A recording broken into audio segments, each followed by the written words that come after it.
Hey, what's up, party people? Maria, aka Crabapple, here from the Bearded Company to tell you about a special offer going on over at patreon.com/beardedcompany. It's only until April 26th, so if you want to get in on it, you've got to get in on it quick. It's available to anybody who signs up to be a new patron before the 26th or anybody who already is. You're going to get a couple of Break the Dice stickers and an exclusive thank you note signed by all the members of the Bearded Company with some beautiful new custom art on it that we're really excited about. And of course, you get all the other stuff that you normally get as a patron, like personalized shoutouts, early access to episodes, post-show video chats, deals on merch, and of course, if you're a full Beard patron, you get mini-sodes every single month that nobody else gets to hear, and they are awesome, especially the one for this month.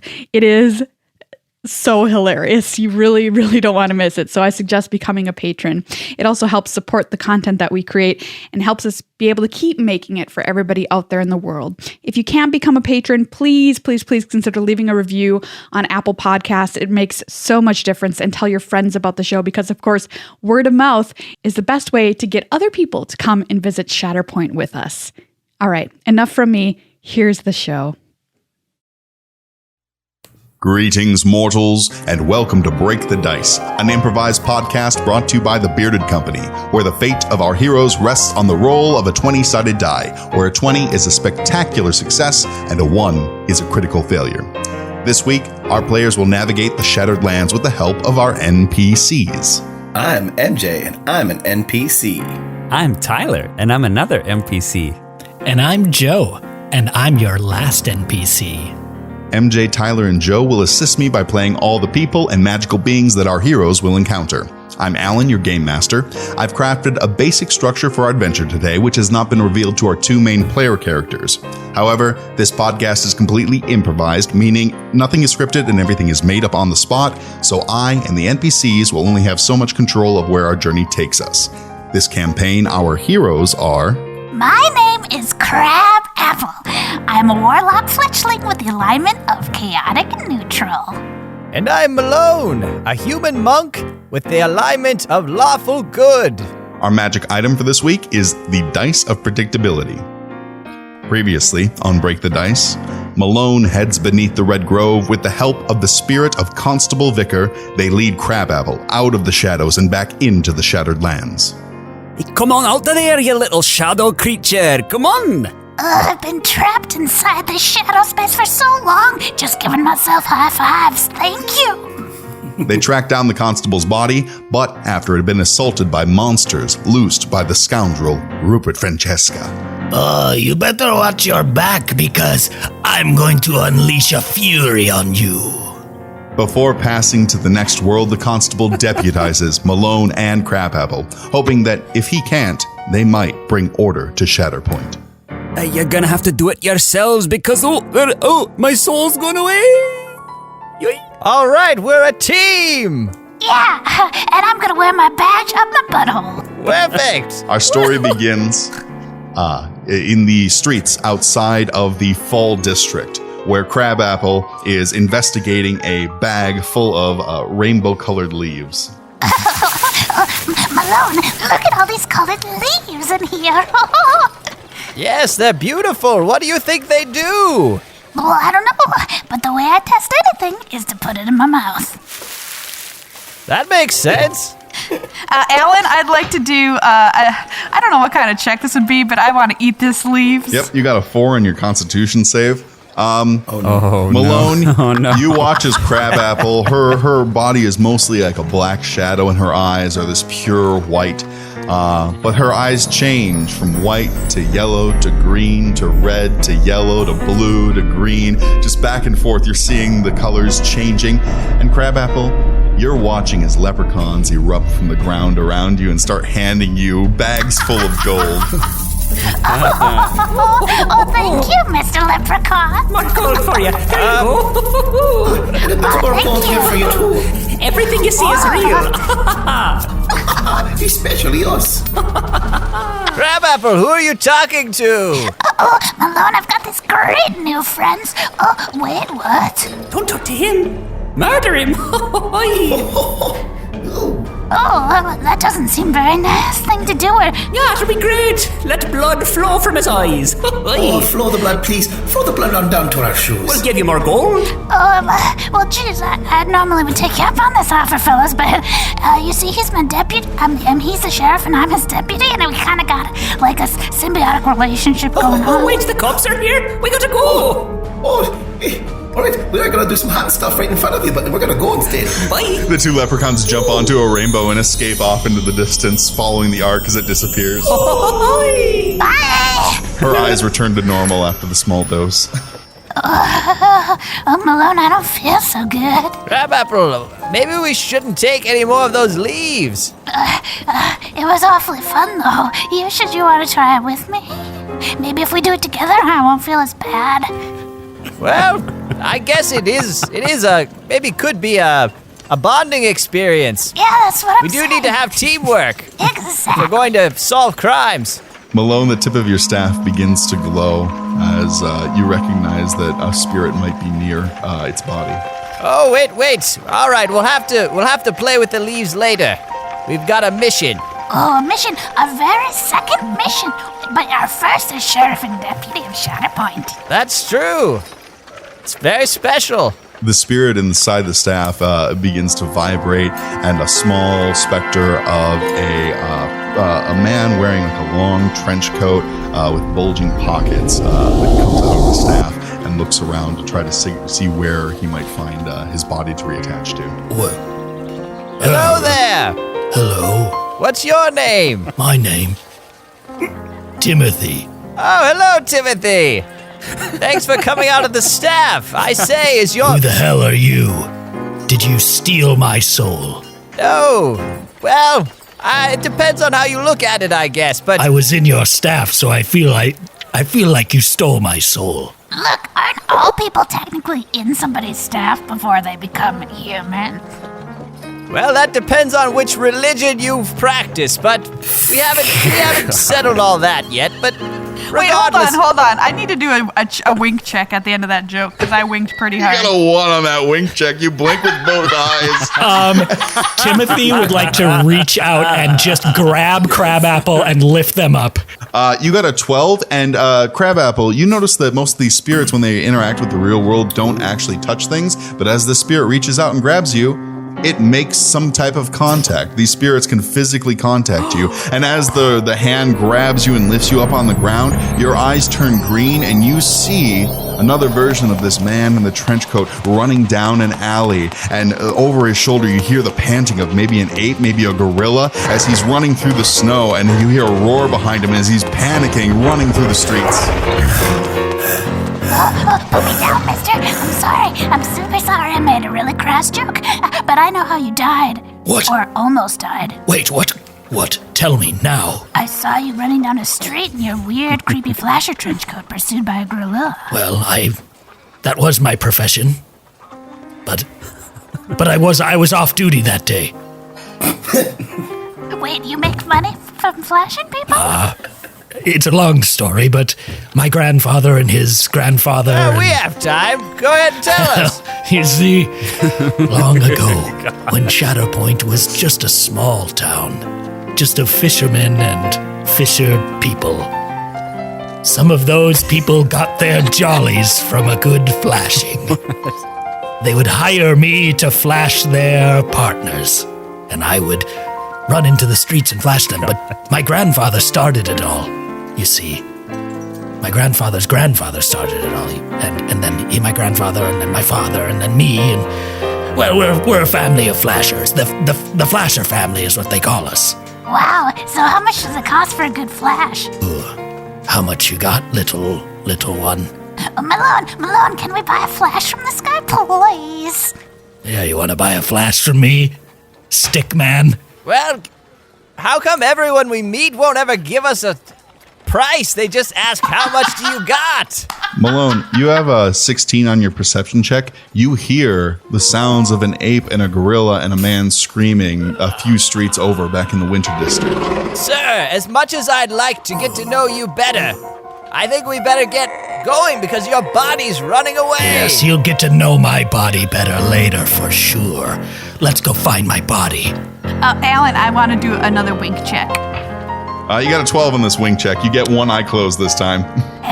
Nice. Our heroes take off into the winter district from the fall district. They start pounding through the snow, and they come around a corner to see a man with his arm ripped off, and towering over him is a white snow creature, an abominable snowman, except for instead of being pure white, he has yellow sweat stains coming out from his armpits and his legs and all of his joints. Sick. Please, he smells so bad and he's hurting me. My arm's off, please. Alan, I'd like to do a perception check. Is there anything about this white gorilla that seems like it might be sentient? Like, does it seem like it could understand language? 2, it seems to be taking some type of pleasure from this man's screams. So if it's not understanding the words, it's understanding that this person is begging for its life, and the Yeti is enjoying it. Why you just standing there? Why you just standing there? To be clear, Alan, this is not the flasher guy. This is some other guy the Yeti's chasing. This is another person, and you're seeing that the Yeti is wielding the limb of yet another person. Like a leg of somebody. Badass. All right, Alan, I'd like to try to climb up on the back of this Yeti and grab this person's arm so we can try and reattach it. You got a 14. You climb up on the back of the Yeti, and you look around, and you see the arm is off in the distant corner. He has a leg in his hand that he's using to beat this guy over and over again. He's and with a 15, beating him with my leg. That's my leg. He smashes the leg down on the guy on the ground, pushing him deeper into the snowbank. Alan, I'd like to cast Eldritch Blast on this Yeti. You get a 14. You summon the powers of darkness from the other realm and release a shadowy bolt into the Yeti's back. It erupts and explodes across his fur. Yeah, take that. I'm a deputy, motherfucker. Well done, Crabapple. The Yeti, looking for another weapon, with a 19 grabs you, Malone, and throws you at a Crabapple. Malone!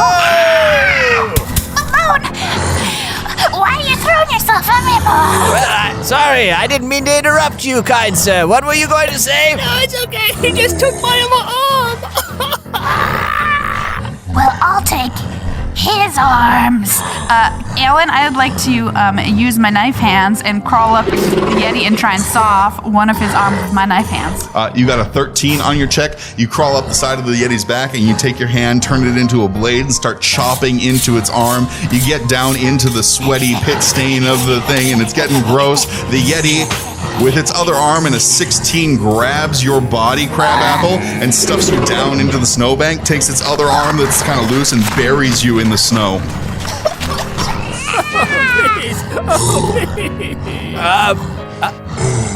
You there, Yeti! What's your name? What are you talking about? The Yeti approaches you, Malone, as Crabapple starts unburying herself from the snow. Yes, I'd like to know your name. You're clearly very angry about something. Yes. With an 18, the Yeti reaches out and grabs you, Malone, and throws you over the top of one of the nearby buildings. Oh God, this is how I die. This is how I die.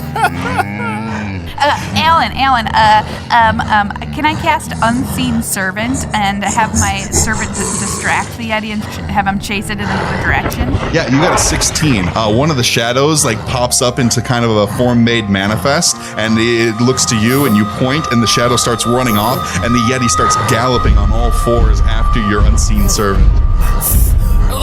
Oh, he stepped on me. See you later, alligator. But where is my body? Oh, yeah, this flasher guy. Hey, we're working on it, okay? Police work isn't just done in an afternoon.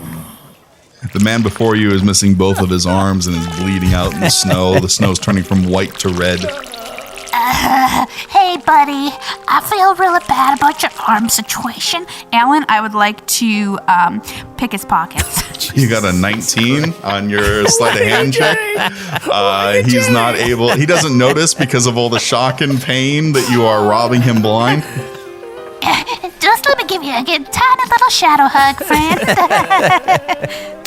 Malone, you land in a nearby alley and you see the trenchcoat man on the ground, his arm's missing. He looks lost, confused, doesn't know who or where he is, and he's dragging himself slowly towards the main road as like a trail of black and red blood is oozing from where his leg was. Excuse me. Yes. Buddy, can you talk? Help me. I'm just a lonely flasher. I wish it was a better profession, but it's not. I make up a tale in my head to say that it's better than it is, but it's not. Well, that's all right, buddy. We all do that, I think. We all tell ourselves tales. That's kind of how we form our personalities. He keeps crawling past you on the ground as you talk to him. You're definitely not helping me. I'm gonna leave now. Wait. Hold on. I'd like to do a heal check and see if I can help heal some of this body's injuries. You got a 15 on your heal check. You grab a torch from nearby, and you take it and you just stick it into his leg, cauterizing the wound as much as possible, making sure that the blood doesn't come out anymore. You grab some of your robes and rip off the end of it and wrap it around the end of that. It's not going to be the cleanest heal, but you're going to stop the bleeding for Please, the moment. Will I ever have my leg again? Well, we might be able to give it back to you. You could wear it around your neck like a trinket. What the hell? But no, we won't be able to reattach it, I don't think. Oh, I'll never be a flasher in the same way. That's when Crabapple pops up next to Malone, having searched him out of where his body was thrown, and looks at the body of the man with the severed leg. And Crabapple says, Excuse me, but I'm pretty good with a needle and thread and sewing things back on, Malone. That's good news. See, things are looking up already, Tim. This is my friend Crabapple. Crabapple has 2 arms and a leg dragging behind her right now. Check it out, Malone. Look what I found in the village. Way better than a bag of leaves. Good God. Tim, are any of these limbs yours? I think that leg right there is. Very good, and would you like an extra arm? Okay. Oh, great. Alan, I would like to do a sewing check, and You got an 8 on your sewing check. You sew the arm onto where the leg stub is, and then you start on the middle of his back, sewing his leg to where you think that it goes. Shadow people are a little different than normal people. They have appendages that can grow randomly out of different spots, so you don't think anything's out of the ordinary with this. But Malone, you're looking at it going, that's not where that You goes. stick man. Can you put my soul back in my body? Well, I could try. I would like to be back in my body. I can see my body. I would like to be in it, all up in it. Yes, very, very well. Alan, I'd like to try to put this person's soul back in their body. Yep. You take the soul staff and you just tap it onto the back of this person, and the soul disappears from its apparated form and appears back into the man's body as Crabapple finishes the last stitch with the leg in the middle of the back. And there you go. You see that the light in his eyes becomes like very, very present. Suddenly he just feels like a real person. There's color in his cheeks again. And also his pain threshold is back to normal. Someone is sewing his leg Oh, off. you look great. You look really good. Oh, God, help me, kill me, something. Kill you? We just saved your life, you little ingrate. He stands up with one leg, and then the palm of the hand is his other leg. You know what? You did promise us a flash, and I feel like you're back in fighting form. So let's see it. Well, it's fair. Oh, God. He opens up his trench coat. And you see that he was well endowed, that he was probably a very good flasher. They paid him well for his services, but he's not going to be able to run by streaking anymore, so his career is going to be done very soon. No one wants to see this collection of everything that's going on with his body now. Oi, Timothy Flasher. Oh, you got a lot of nerve giving free flashes out here. You're supposed to be on stage inside. Did you forget your deal with Carol? Timothy, he's just like, he's covered in blood. Like, it's just like he looks disgusting. Like, doesn't look good at all. But well, I'm sorry, Mr. Chalamet. I'm trying. That's right, Timothy. You address me as Mr. Chalamet. Now you're lucky that Carol likes you, and she wants you on stage at her casino. Because if she didn't, I'd rip your other leg off and beat you with it. All right, I'm going in. You get inside that casino and you dance and you flash like you and your father and your grandfather and your grandfather and your grandfather's grandfather. Yeah, that's basically the story, I guess. All right. Well, my name's not Timothy Chalamet. God damn it. Timothy, not Tomothy, hobbles in. His arm is shorter than his leg, and so every time he takes a step, it's like a little bit down. His leg, it's sewed to his back, kind of like a tail, and it's swinging back and forth as he makes his way into the side door of the casino. We see that the lanterns on the outside of this door are like have like little panes of glass to make it look like different colors, like blue and red and green. So when it blows in the wind, it kind of makes a cool effect. And there's like almost an enchantment on the door, so that when the door opens, you can see inside that there's a party happening. It's a casino, but on the outside you hear nothing. Malone, can we go to casino? Well, Timothy, I want to ask you a question. Huh? Did Timothy choose to work for you, or is it more of like a indentured servitude? What's the arrangement here? Who's asking exactly? Well, my name's Malone. I'm a human monk. And, I just was curious about it. Well, curiosity killed the cat, didn't it? And the curious cat came back and got killed again. 9 times to be exact. That's about as many lives that Timothy here has to owe us. Carol's Casino is a place where you can win or you can lose. And Timothy lost. Well, that's all well and good, but as the constable/sheriff, I'd like to look at your papers and see if everything's in order. My papers? You're not the constable. Vicar's the constable. I'd like to summon Vicar's voice from my staff just for a moment to give an explanation. You reach for Vicar's voice and you know that he is gone. He has disappeared from this world. The only evidence that you have is his badge that he bestowed upon you before leaving forever. You're never coming back, eh? Oh? This is the badge that Vicar gave me. I saved his life. We both did, and then we lost it again. But the long story short, he made me the constable, and this lovely creature is my deputy. Alan, I would like to sneak in past this guy to try and get in and start playing the tables. You got a 3 on your stealth check. You walk past and go, "Don't mind me." Don't mind me. And he grabs you with one hand, picks you up, and pops you down into the snow.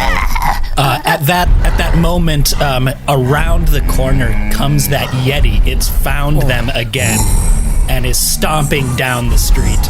It has the unseen servant, that shadow creature that she summoned, in its mouth, and it rips it apart. Oh no! A shadow friend! And dragging behind the Yeti in his other hand is that person whose arms have been ripped off, just dragging behind him. And he has no money in his pockets, just letting you know that. Oh, all right then, everyone, just get inside. We'll figure it out later. All right. What about the man without the arms? He's already dead. Who took my arms? Who took my arms? That's just the sound wind makes when it travels through the body. He's dead. Chardonnay ushers you guys into the casino, and he closes the door behind you, and you suddenly hear the sounds of the casino on the inside and no longer hear the howling of the wind, the snow outside anymore. But as soon as the door closes, you do hear a faint pounding on the door over and over again. And Crabapple, by the way, is just entranced by everything they see inside this casino.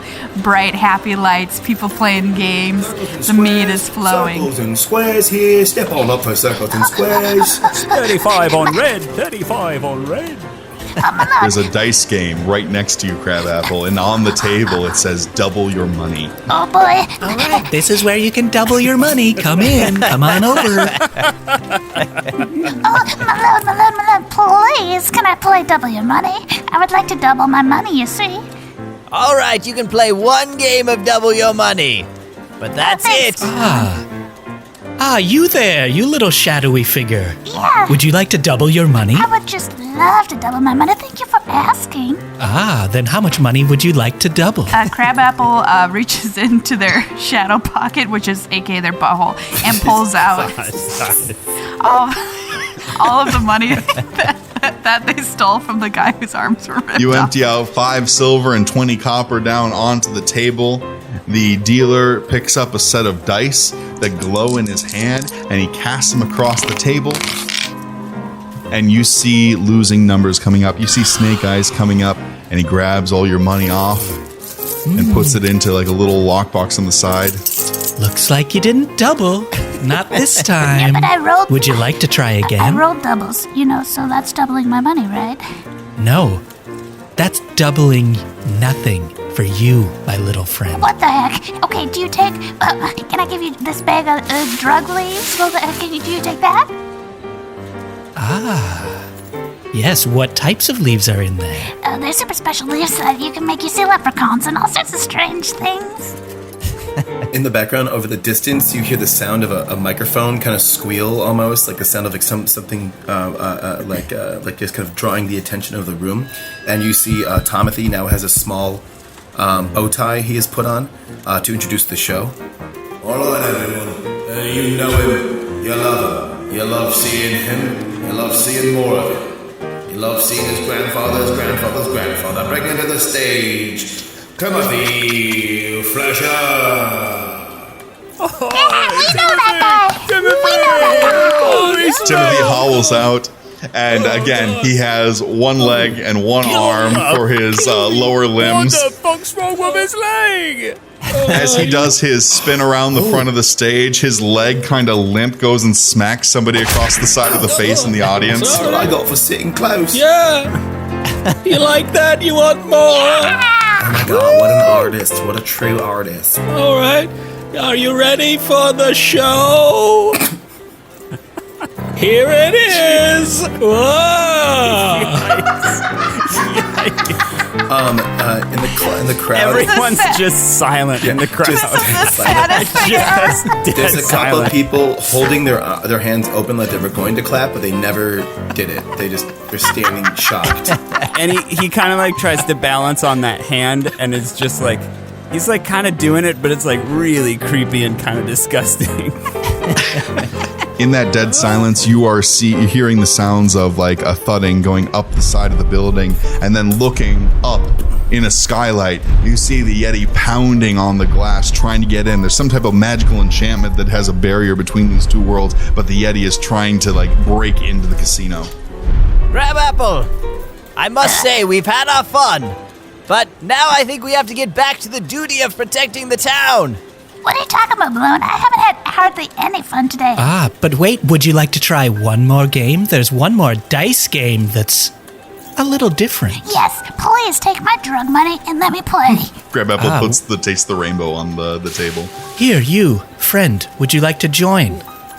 What, me? You, no, not you.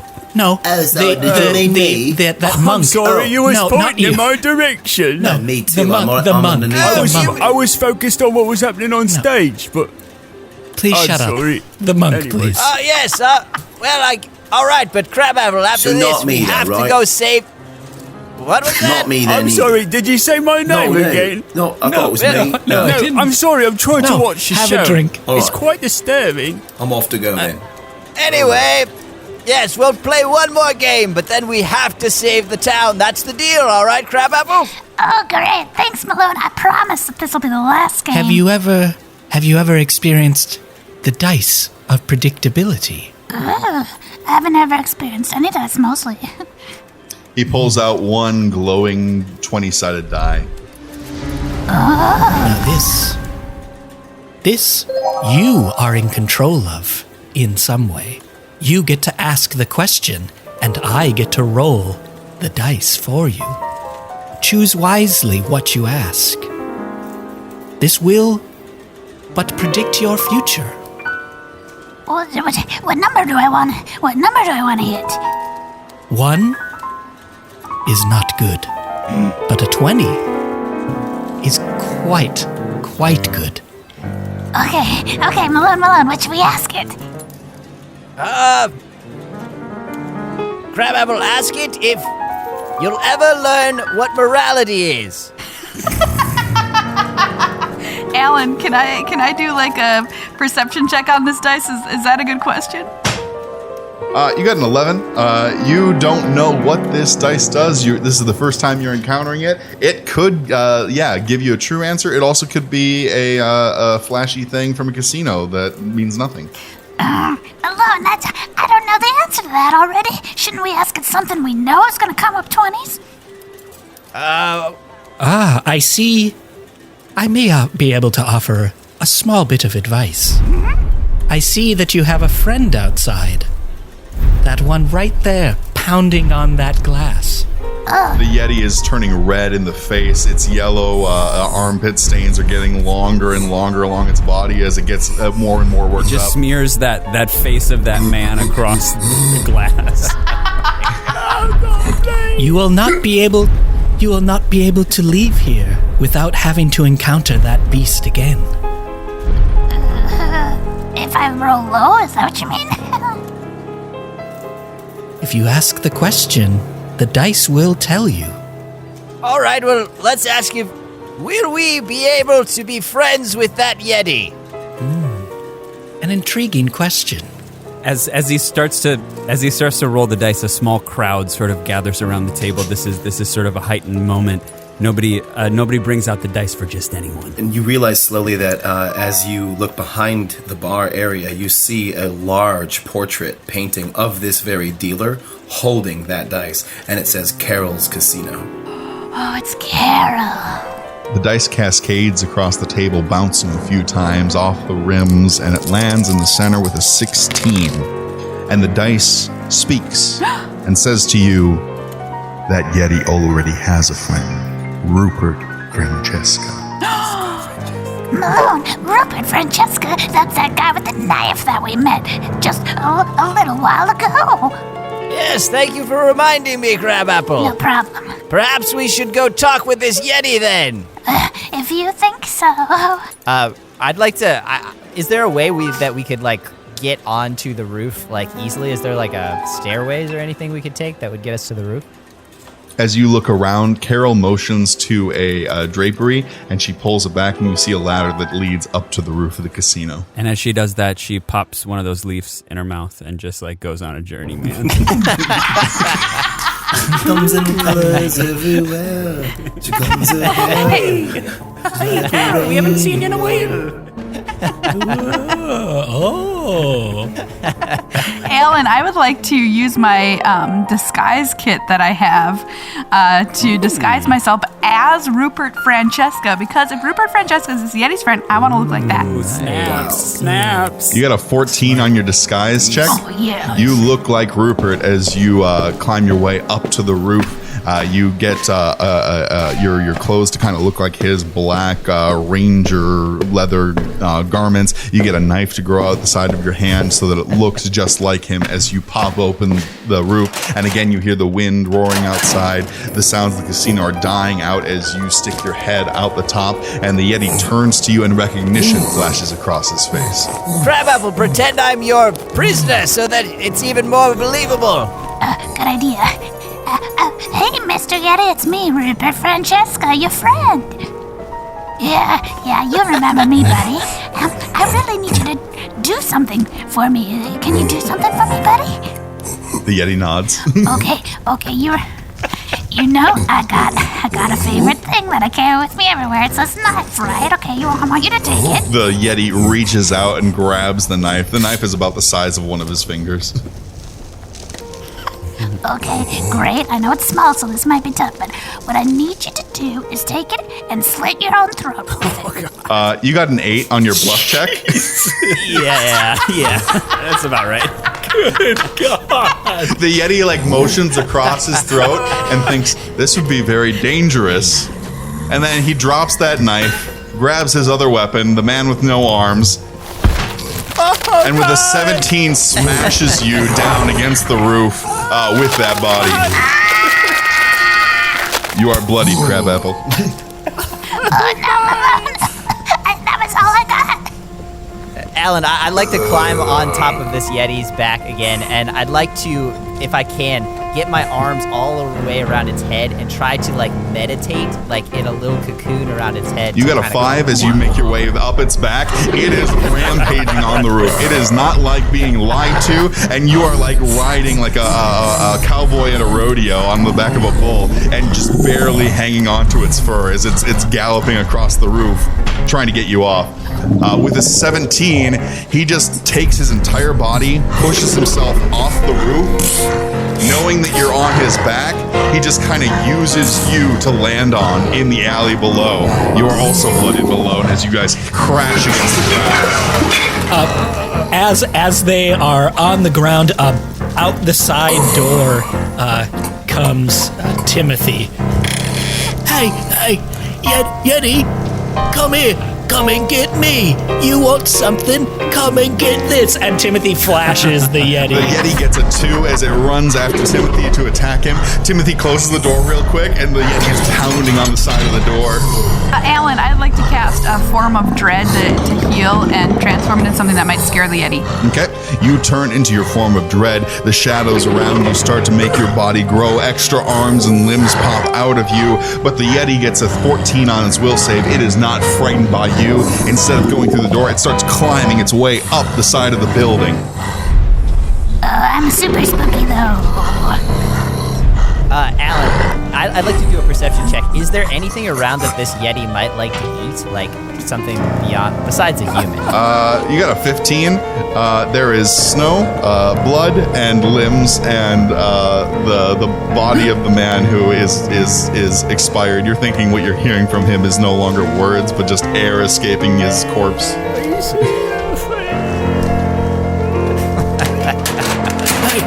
Hey. Timothy comes back out once more. Hey, I will sacrifice myself for you as long as you save this town, please. Hold on, Timothy, I've got an idea. Malone, didn't those psychic dice say that we had a 16 and we would make friends with this Yeti? Well, I'm a little confused by exactly how that tracked, but I think the dice said that it was already had a friend, and that was Rupert, and now I'm pretty sure it's not even friends with Rupert anymore because you convinced it that Rupert wanted it to slit its own throat. Oh, yeah. So I'm not sure. As you guys are trying to figure out how to vanquish this monster, you can see that body, which is now just basically a torso and a head, has like inchwormed over to that little knife that you have created and put it into its own mouth and just looks at both of you and nods. Oh, and Malone, he wants us to use him as a spear. Oh, are you sure? What about this? Crabapple with a 19, you grab that body.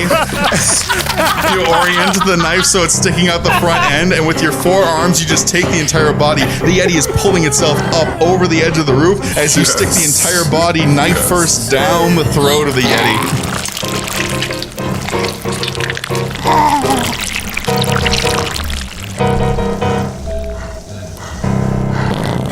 It shits itself as it chokes and falls off the edge of the roof and lands with a crash down on the ground in the snow.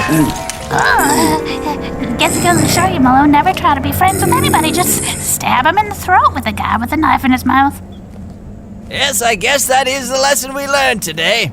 Just as that happens, you can hear a small crowd gathering outside around the disgusting dead Yeti body with poop and sweat everywhere. And that small trap door on the ceiling on the roof opens up, and you see Timothy.